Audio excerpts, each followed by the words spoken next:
Ábrelle a porta á cultura. Boas tardes. A miña conferencia de hoxe tratará sobre as peregrinacións a Xerusalén na Antigüedade tardía e o seu vencello coa literatura latina da Galaecia, da provincia romana da Galaecia, e os seus elementos conformadores, precisamente, para esa identidade da Galaecia nos séculos IV e V despois de Cristo. Achegarémonos tamén ata o sexto despois de Cristo. Faremos quizáis algún pequeno apuntamento cara o culto a Santiago, cara a visión que os intelectuais do galeguismo desenvolveron sobre estes autores, pero sí quixera aclarar que a conferencia de hoxe tratará deste período concreto, destes autores concretos desta época, e non tocará a habitual reflexión sobre as peregrinacións xacobeas. Sí, de todos os xeitos, me parece importante suliñar que a peregrinación é unha práctica de religiosidade fundamental e continuada. Debe e pode estudiarse intrínseca e extrínsecamente desde os planos posibles da antropoloxía, a socioloxía, a historia, mesmo da economía e a ciencia política. Pero cinguirémonos nesta tarde, en esta ocasión, á filoloxía e aos estudios culturais. Tamén nos cinguiremos nesta ocasión a un ámbito, ao que sinalaba antes, ao do noroeste peninsular, a da Galaecia, conformada esta como provincia romana e despois, logo, como reino independente, reino suevo, posteriormente reino visigótico, pero esa é unha xornada historiográfica e cronolóxica que non imos a tratar. Certo que calquera chega ao fenómeno da peregrinación na antigüedade debe facer que partamos da antigüidade grega e romana. Nese sentido, a práctica importante da religión grega, desde varios puntos de vista, ten moito que ver co vencello da peregrinación.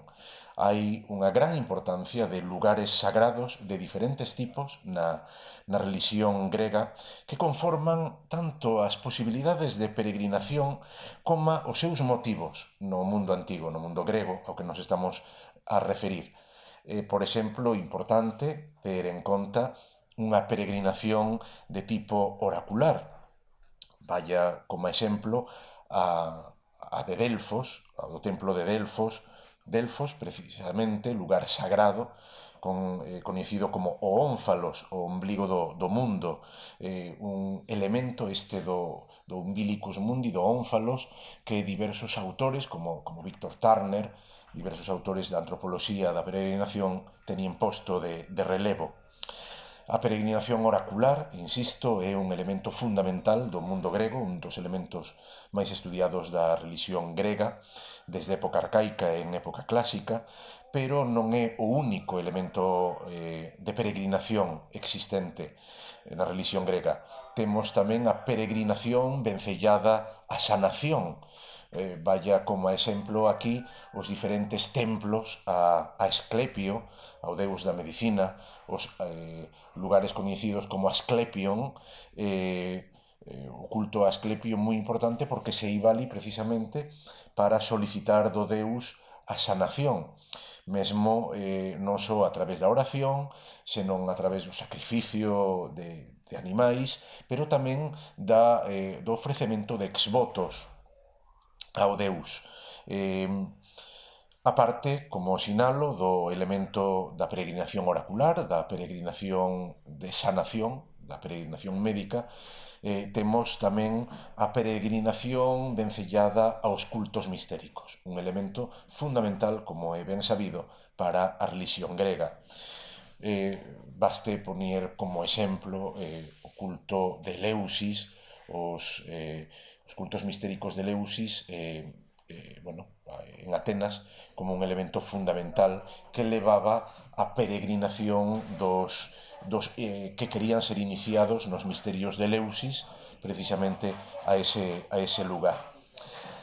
Temos tamén en cuarto lugar o culto xeral, nese sentido non tanto vencellado a lugares ou rexións que podían provocar unha peregrinación local ou regional, sino xa peregrinación panhelénica levada a un momento determinado, culto xeral a deuses do panteón olímpico, como podían ser precisamente as homenaxes cuatrineais a Zeus na cidade de Olimpia, conmemoradas precisamente nas Olimpiadas, non únicamente as Olimpiadas, temos tamén as sísmicas, por exemplo, en Corinto, as Nemeas, a Hércules, precisamente, aínda que o culto a Hércules, a Heracles, ofrece un elemento particular, sí que tamén é importante destacar como tipo de peregrinación, de peregrinaxe importante no mundo grego, o desenvolvemento dos cultos locais a heróis, cultos locais, mesmo regionais, poucas veces teñen traspasado estes límites, que coñecemos moi ben grazas aos obras literarias, grazas incluso a autores que teñen recorrido e descrito estes lugares de peregrinaxe, lugares sagrados, como por exemplo o que fixo Pausanias no século II despois de Cristo. Como vemos, a relixión grega é, en certa medida, unha relixión de santuario, para usar o termo consagrado polo profesor García Iglesias a hora de estudiar as peregrinacións no mundo antigo. Peregrinación de santuario que exixe precisamente un lugar sagrado, o santuario, exixe, por suposto, o peregrino como elemento humano que se dirixe ao santuario e a conexión entre ambos, entre santuario e peregrino, que ofrece a viaxe. A viaxe con un componente sagrado, un componente fundamental que se pon de relevo en calquera estudio de antropoloxía da peregrinación. Si isto é así na religión clásica, no mundo clásico grego, temos que chegar agora a un ano. A unha data, a do 334 a.C. É neste momento cando Alexandre Magno comeza a invasión do Imperio Persa. Cando morre no 323 a.C., 13 anos despois, só 13 anos despois, pensen vostedes niso, o mundo ten cambiado inexorablemente. O icúmene ampliouse ata extremos nunca coñecidos antes no mundo grego. Xa nos pode servir de xalón, de punto de referencia, no 332 a.C., na extensión das súas conquistas, Alexandre chega a Exipto, na cidade de Memphis, é nomeado faraón. Un ano máis tarde, no 331 a.C., Alexandro peregrina. Temos aquí unha imaxe que podría ser do gusto de calquera autor, estou pensando en particular en Cunqueiro, que si ten falado tanto de Carlomagno peregrino e de Alexandro Submarino, quizá nos deixou no tinteiro unha posible referencia a un Alexandre peregrino. Estou me referindo a peregrinaxe que fixo Alexandre a visita ao oráculo de Zeus, Amón, na localidade de Siwa, no oasis de Siwa.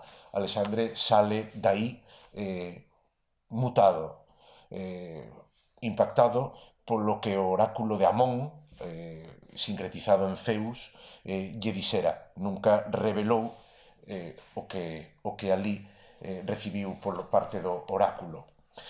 Indicar simplemente como un feito curioso que tamén, obviamente, se Alexandre foi peregrino, tamén a súa tumba, a tumba de Alexandre, será obxecto de peregrinaxe ao largo do mundo helenístico e logo do mundo romano.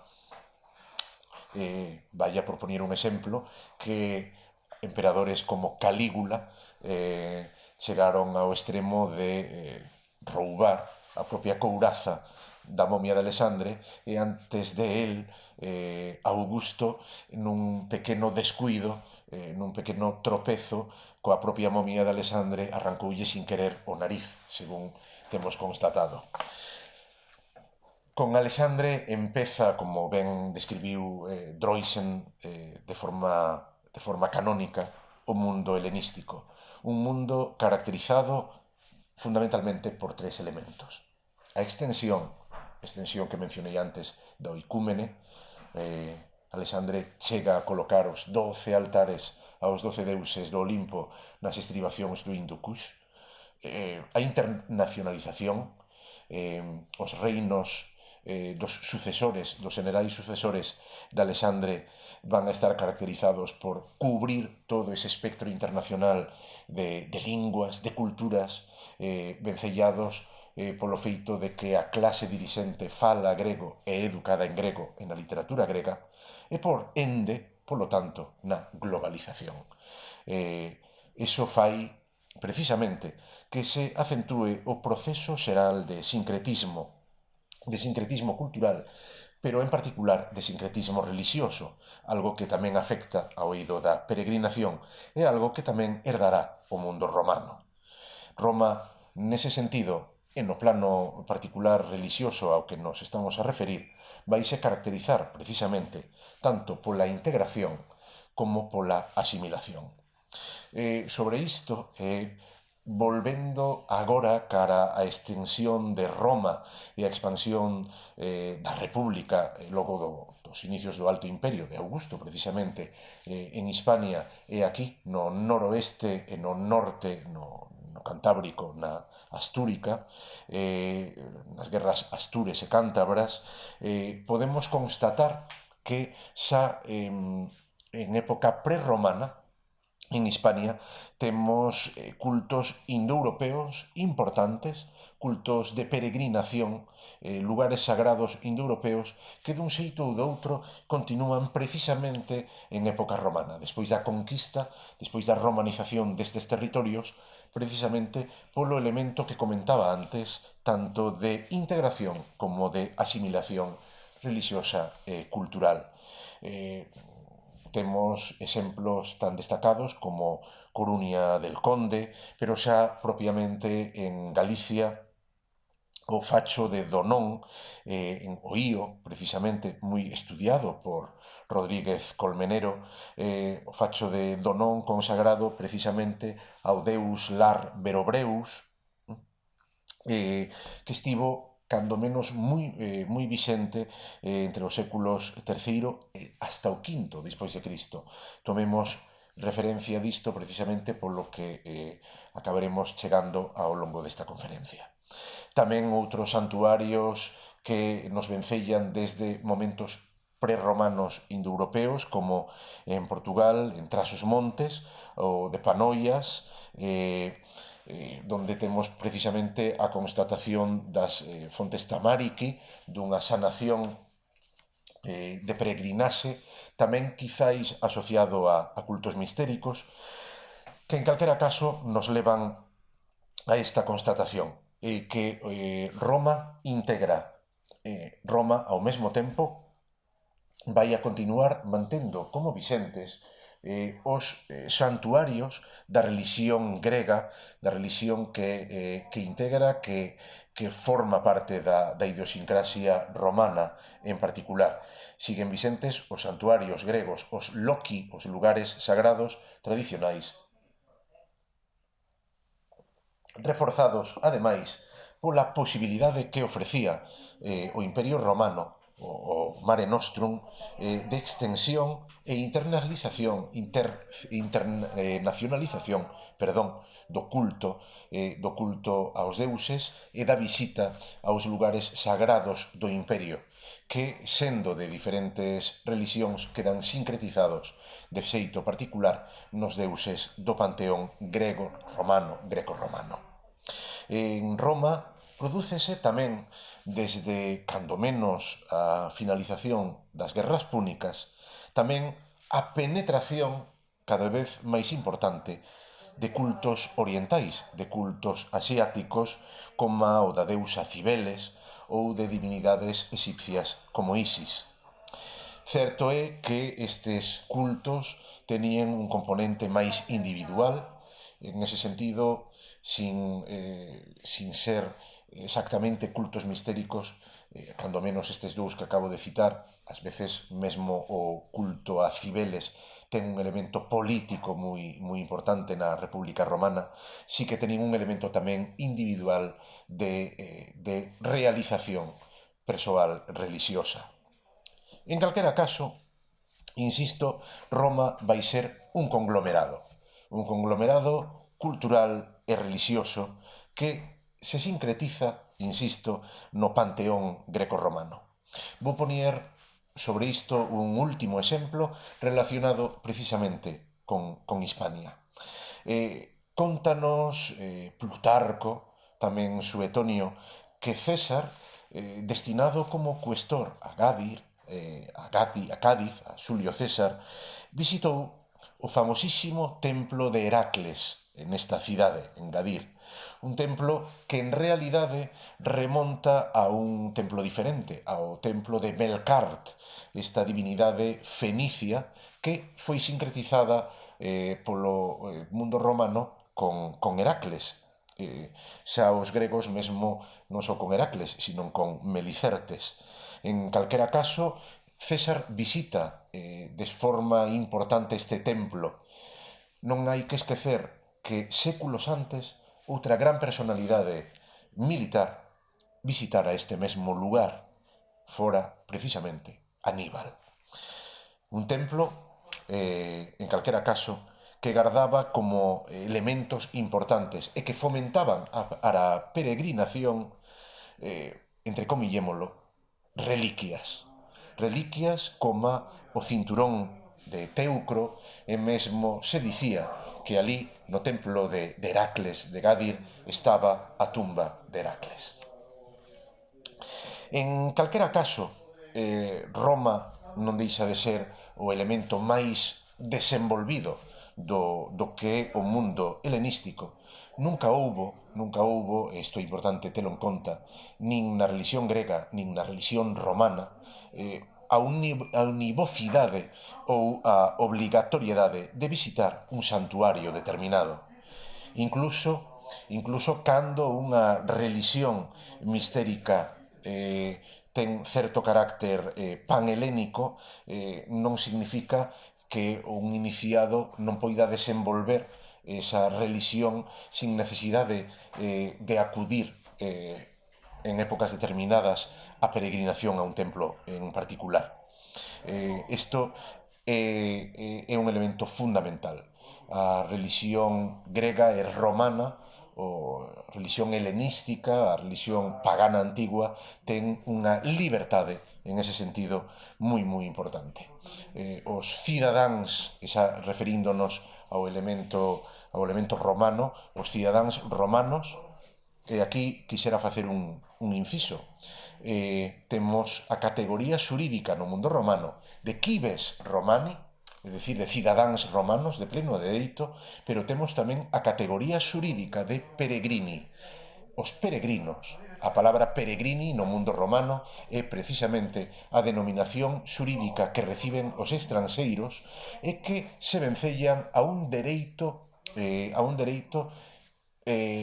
de extranxería, a un dereito internacional en certo sentido, que está rexido e dirixido por un magistrado, o praetor peregrinos. Insisto en que os cidadáns e os non cidadáns romanos tenían esta liberdade de culto e de peregrinación, non tenían obligatoriedade de peregrinación no mundo romano. Todos, non. Permítome facer aquí esta pequena referencia casi a Uderzo e Agostini para decir que si hai unha comunidade dentro do mundo helenístico e logo no mundo romano que si vai ter esa obligatoriedade de peregrinar 3 veces ao ano e a un lugar determinado para os seus fieis. Esa comunidade son os xudíos e esa cidade é Xerusalén.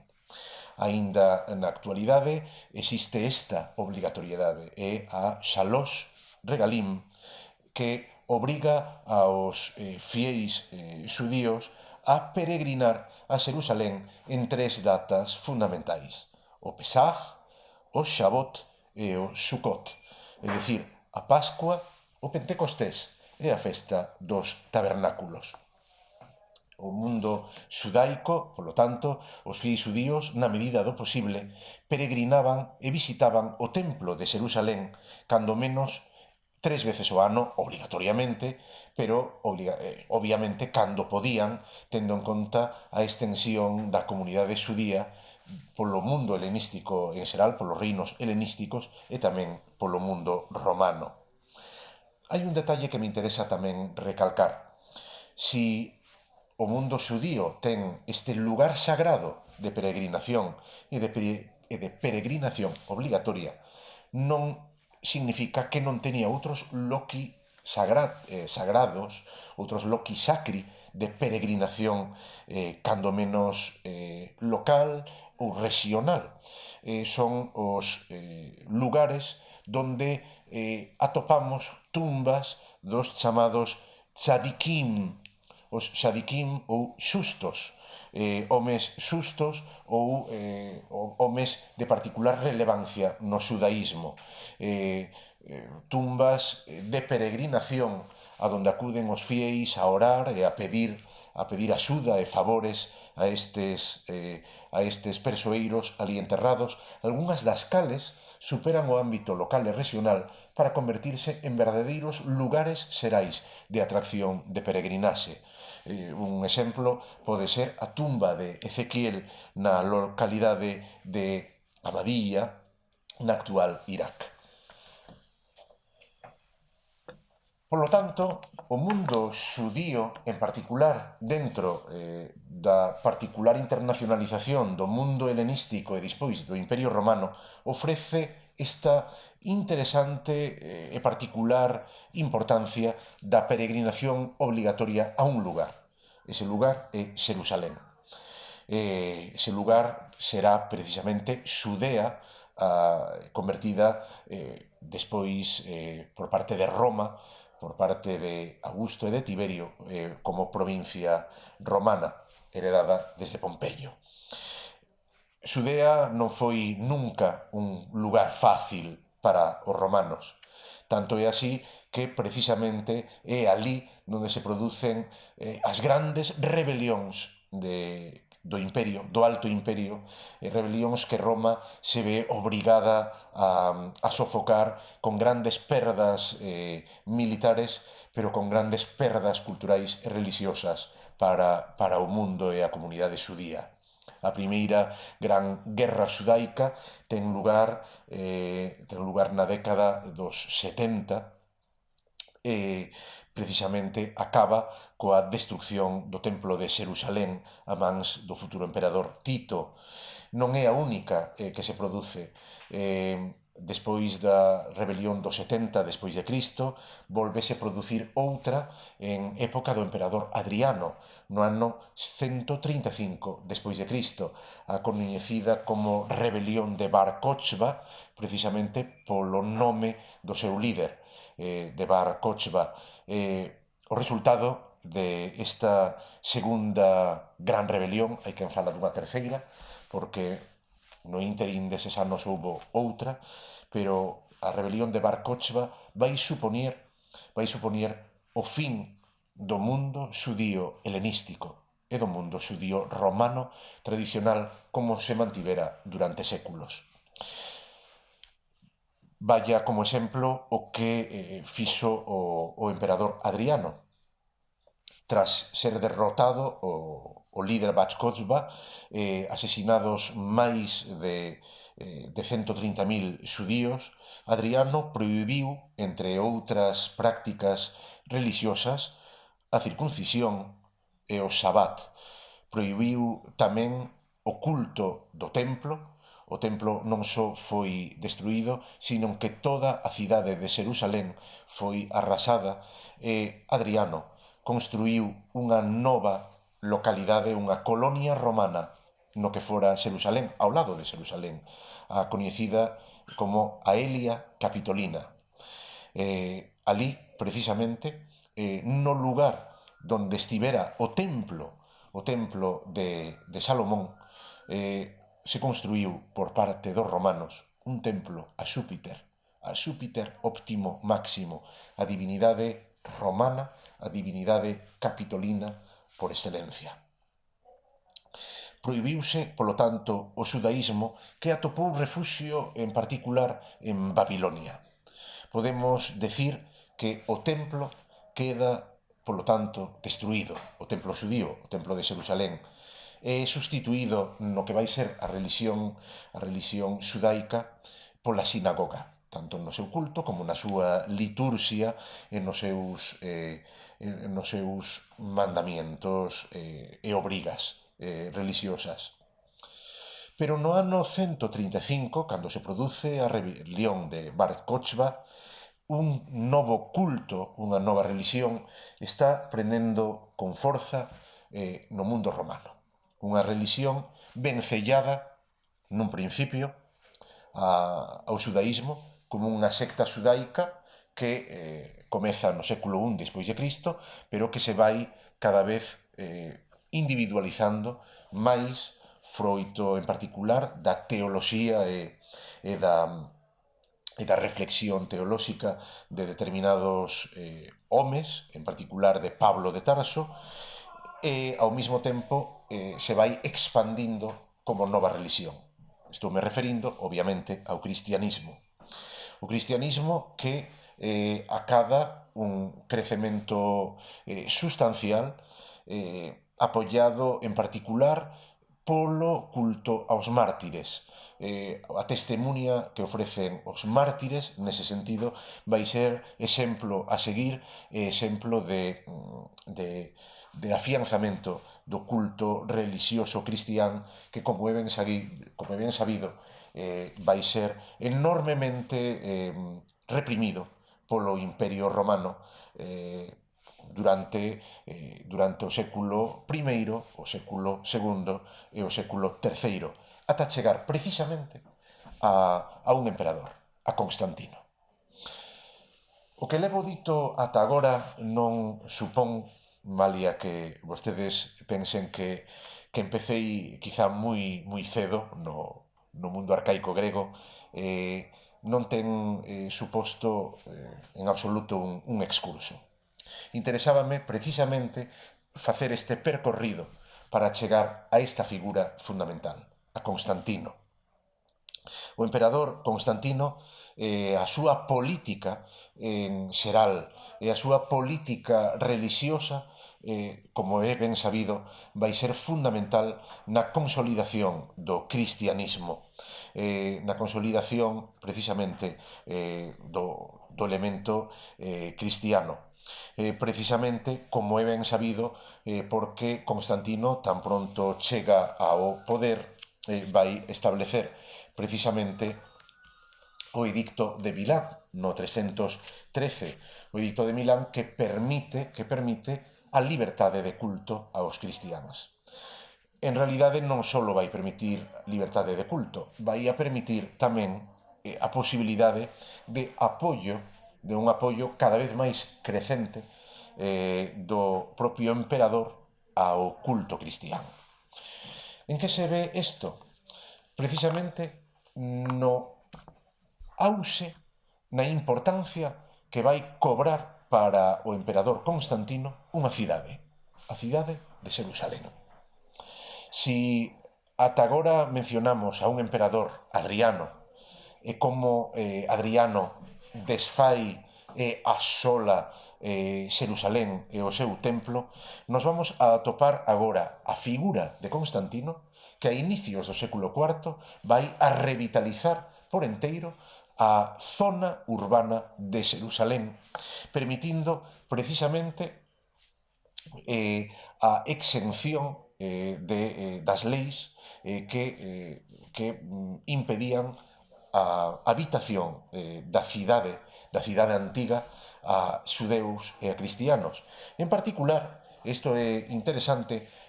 Constantino non eximiu tanto aos xudeus como aos cristianos, facendo, polo tanto, que a cidade de Xerusalén pasase a ser, na práctica, a posibilidade de establecemento do culto cristiano aos lugares sagrados vencellados a Xesús de Nazaret, a Cristo. Estaba, en certo sentido, e isto é interesante, estaba en certo sentido dando carta de importancia a Oriente. Pensemos que, ademais, Constantino fai outro elemento fundamental. A nivel político, traslada a capital de Roma a Constantinopla. A nivel religioso, estálle concedendo ao cristianismo, a ese cristianismo xa máis poderoso, cada vez máis poderoso, estálle concedendo non só o elemento que é a cidade de Roma, sino tamén o elemento que supón a cidade de Xerusalén, unha cidade sagrada por antonomasia para o mundo cristiano.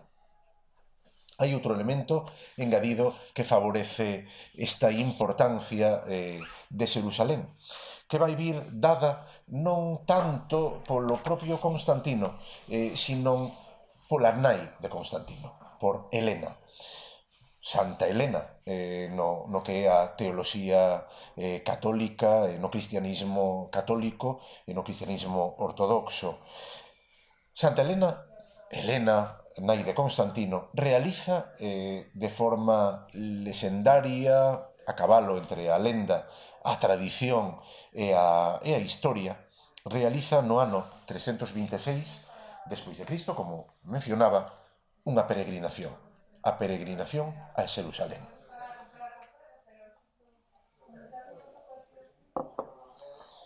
A peregrinación a Xerusalén de Helena, de Santa Helena, será un elemento fundamental para a literatura cristiana que se desenvolve en época constantiniana e en época post-constantiniana.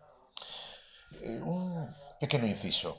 Nese mismo ano 326, precisamente, tamén o emperador Constantino realiza tamén unha viaxe a Oriente. Comeza no ano 326, como decía, no mes de setembro. Exténdese ao longo do 327. O destino de Constantino non é Xerusalén. O destino do emperador é Constantinopla. Unha viaxe enormemente interesante porque, ademais, supón o afianzamento da figura do emperador, pero asociado á súa primeira muller. Bueno, pero deso poderemos falar en outra ocasión. En calquera caso, despois da peregrinación de Helena e o feito de que diversos autores van vencellar esa peregrinación coa inventio, co atopamento da cruz de Cristo no Gólgota, se vai a producir unha verdadeira carreira constructiva cristiana en Xerusalén, apoiada tamén polo emperador.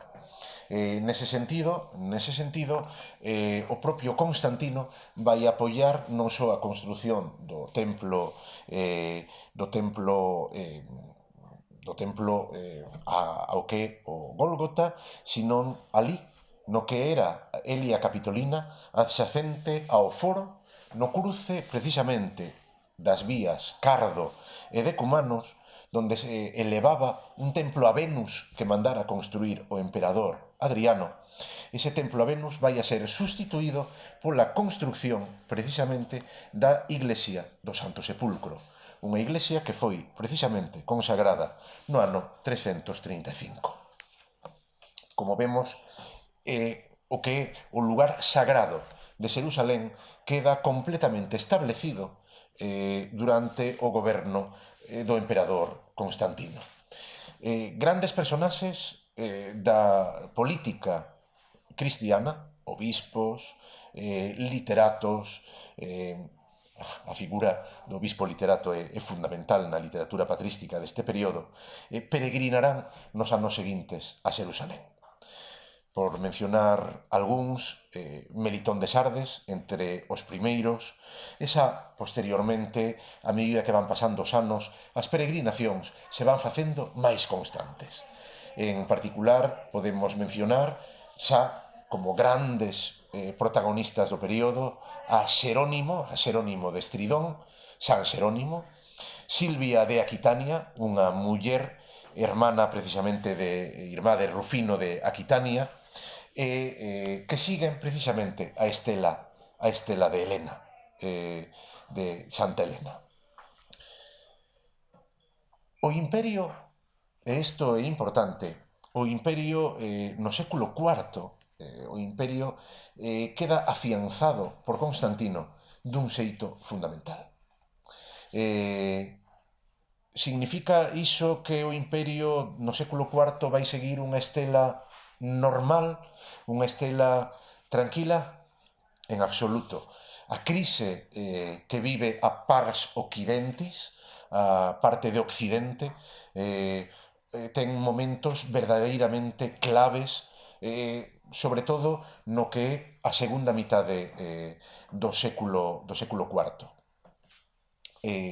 A crise económica é casi consustancial ao Imperio de Occidente, pero a crise militar, a presión bárbara é cada vez maior, os emperadores e o sistema imperial chega un momento en que ven peligrar a estabilidade do imperio e unha data tan clave como a do ano 378 despois de Cristo se produce unha debacle fundamental na antigüedade tardía, a batalla de Adrianópole, onde morre mesmo o emperador Valente.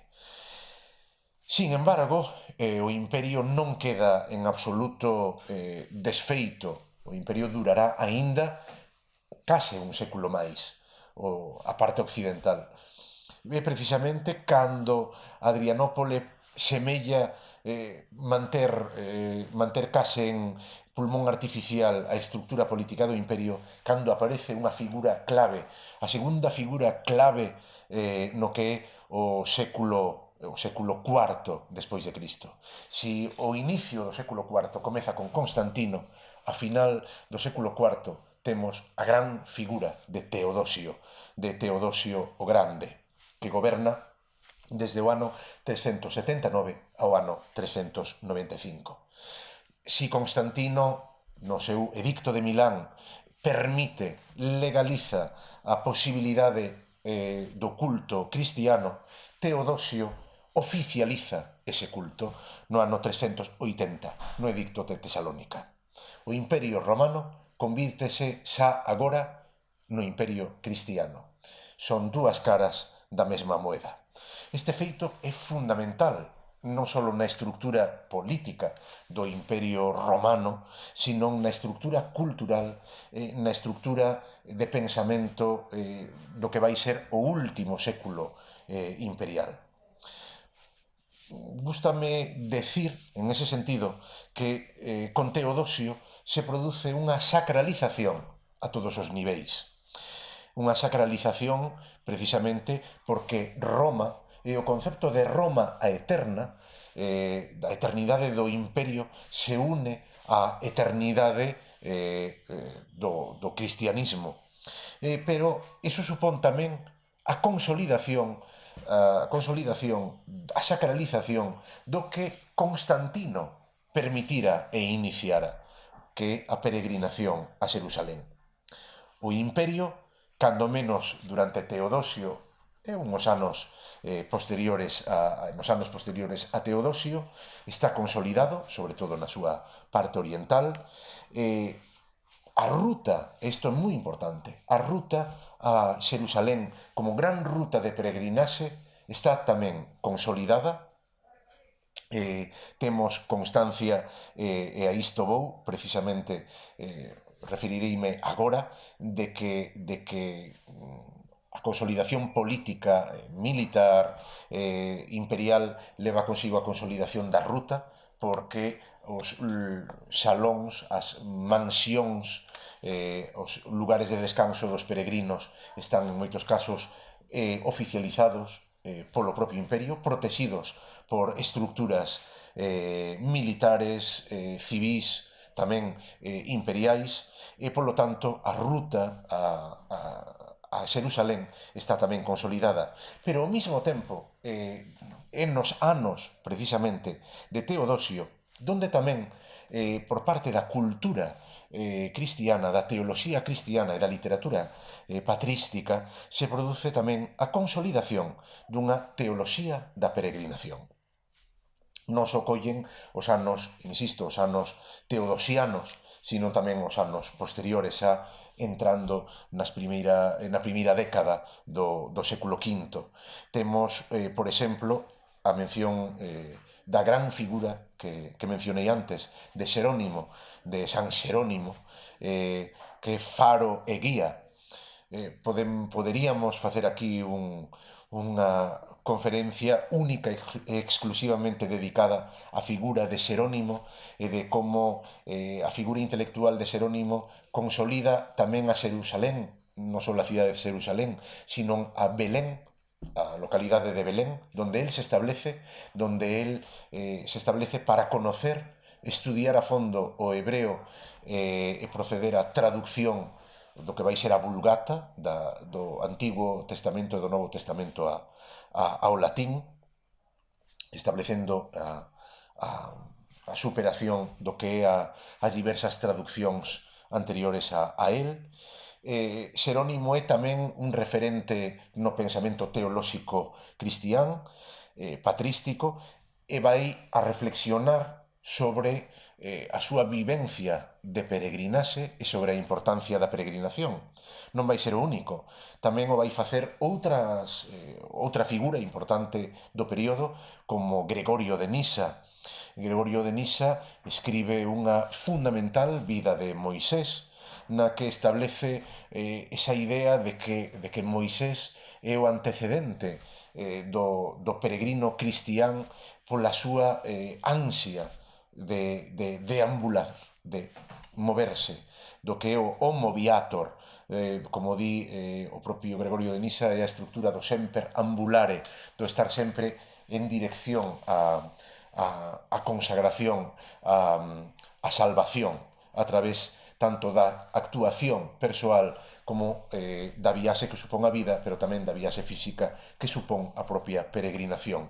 E por último, como gran figura de referencia teolóxica, temos a Agustín de Hipona, a San Agustín. Ao largo da súa obra menciono só os sermóns 37, o 256, o 346, as súas narraciones en salmos, por exemplo a 120 ou a 124, crea e establece de forma canónica a teoloxía da peregrinación.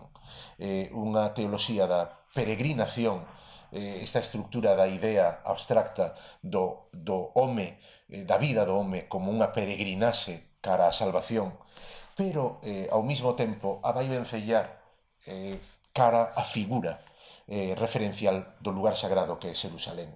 Como ben saben vostedes, Agustín vai a establecer as dúas Xerusaléns, a Xerusalén terrestre e a Xerusalén celeste.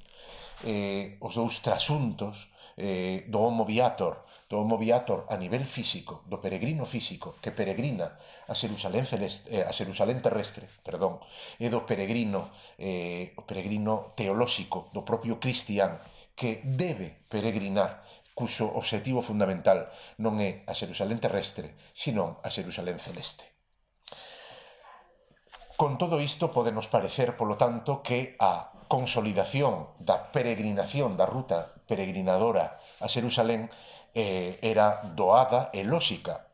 Sin embargo, tamén me interesa destacar que, curiosamente, nestes mismos autores, é dicir, tanto en particular en San Xerónimo como no propio Gregorio de Nisa, ás veces se queixan de que, precisamente, a peregrinación a Xerusalén ten sido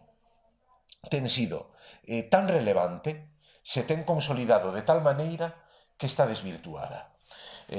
Gregorio de Nisa o di moi claramente. Di que peregrinar a Xerusalén non debe de ser un objetivo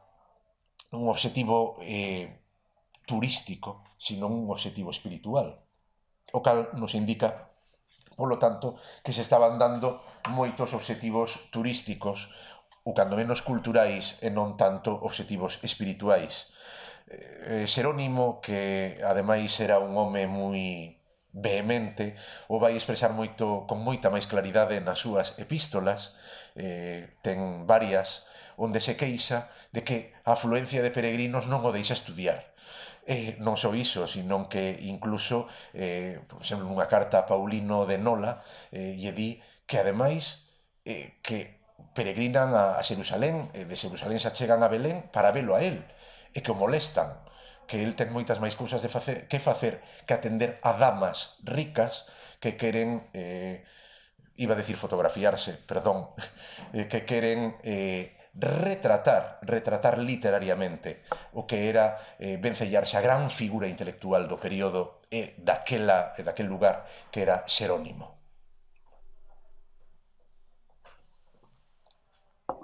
Unha destas damas, precisamente, aínda que non dá o seu nome explícitamente, tivo que ser, dun xeito ou doutro, unha galega.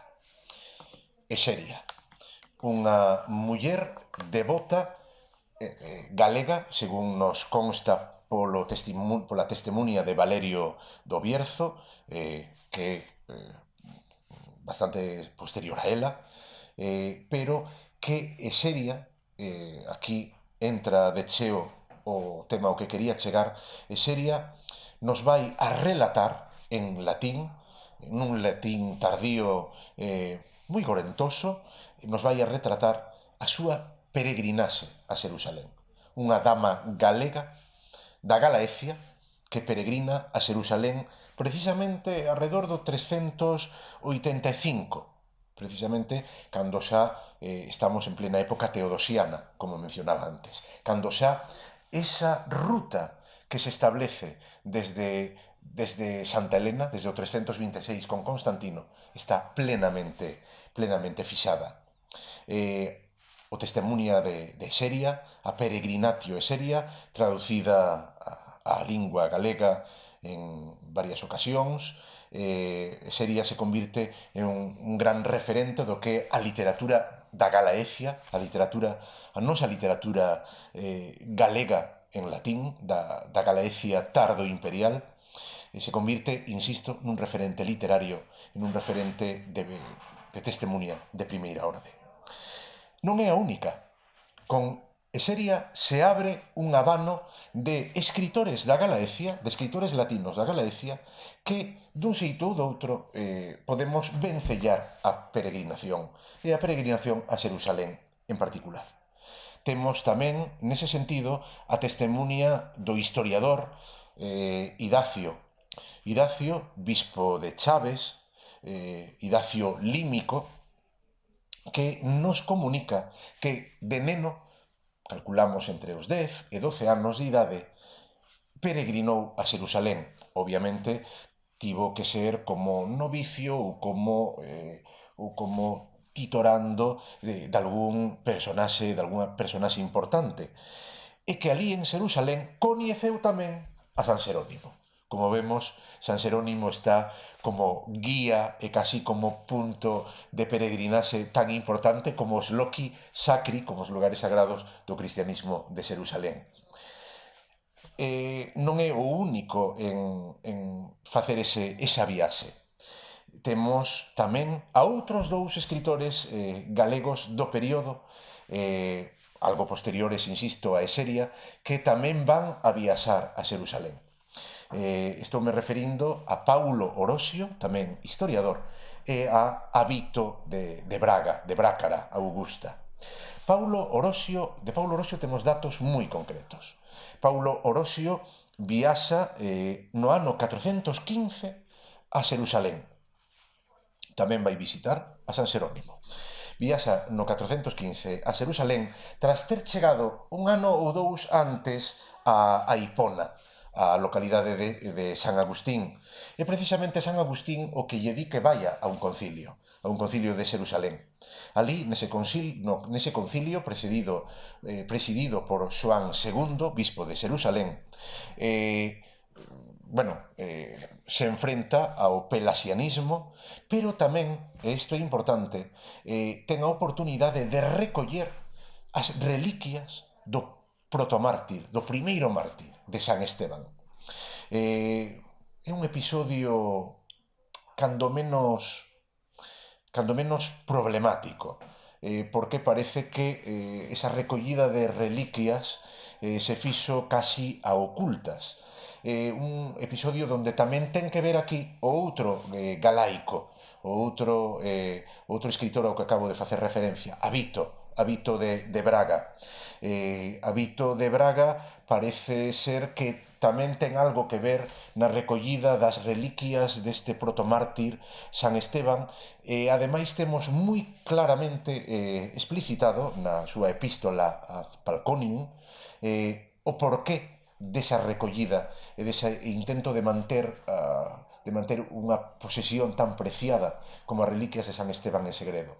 O intento de leválas a Braga, e ali crear un centro de referencia de visita a través das reliquias do protomártir San Esteban. Algo que non puido ocurrir.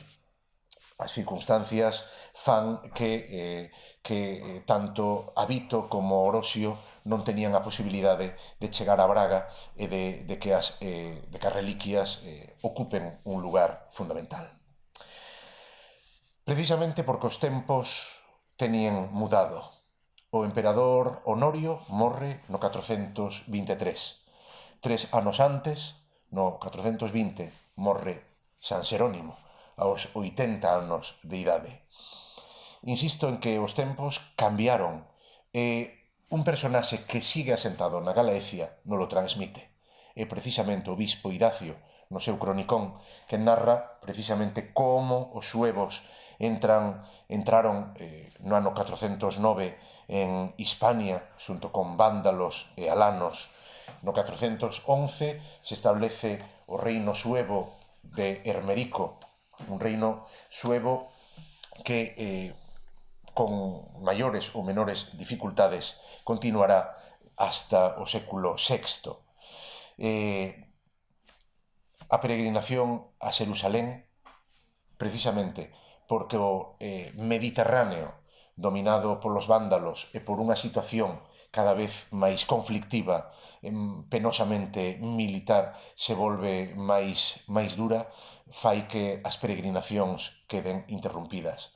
Fai tamén que ese contacto da Galaecia como provincia imperial en todos os sentidos e como provincia vencellada ao imperio, non só políticamente, sino religiosamente, con esa peregrinación, con esa ida e vida a Xerusalén, que nos mostra, polo tanto, a puxanza da Galaecia neste período constantiniano e logo teodosiano e post-teodosiano que derrota tamén a literatura das peregrinacións.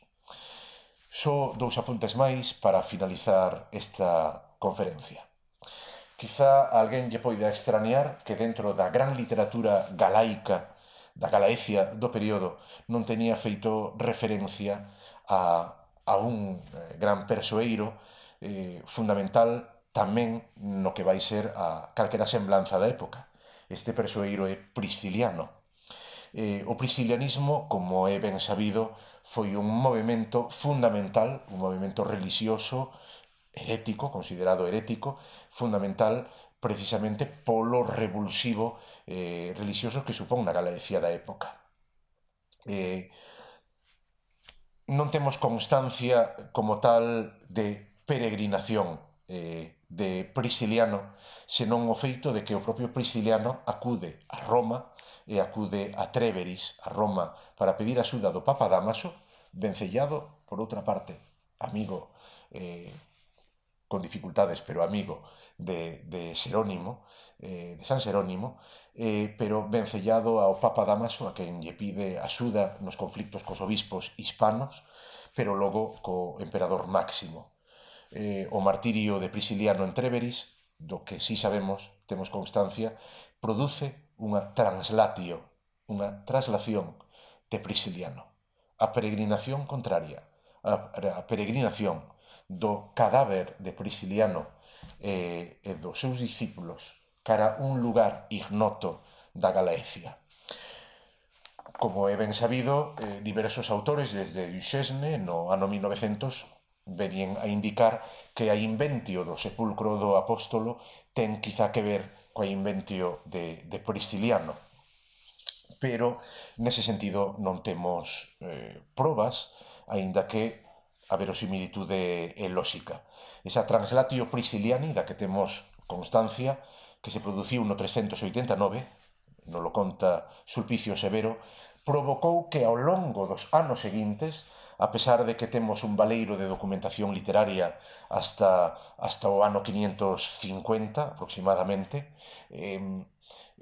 temos un baleiro no Reino Suevo que non podemos cubrir, pero sí que o feito de que outro gran escritor, que é Martín de Dumio, Martín de Braga, faga referencias constantes a loita contra o priscilianismo, indica que polo menos o culto ou certa importancia do priscilianismo seguía vicente. É de supoñer que non tanto un culto local, porque obviamente os bispos como Martín de Braga se encargarían de destruílo. Remato coa referencia a Martín de Braga e a referencia a unha última peregrinación.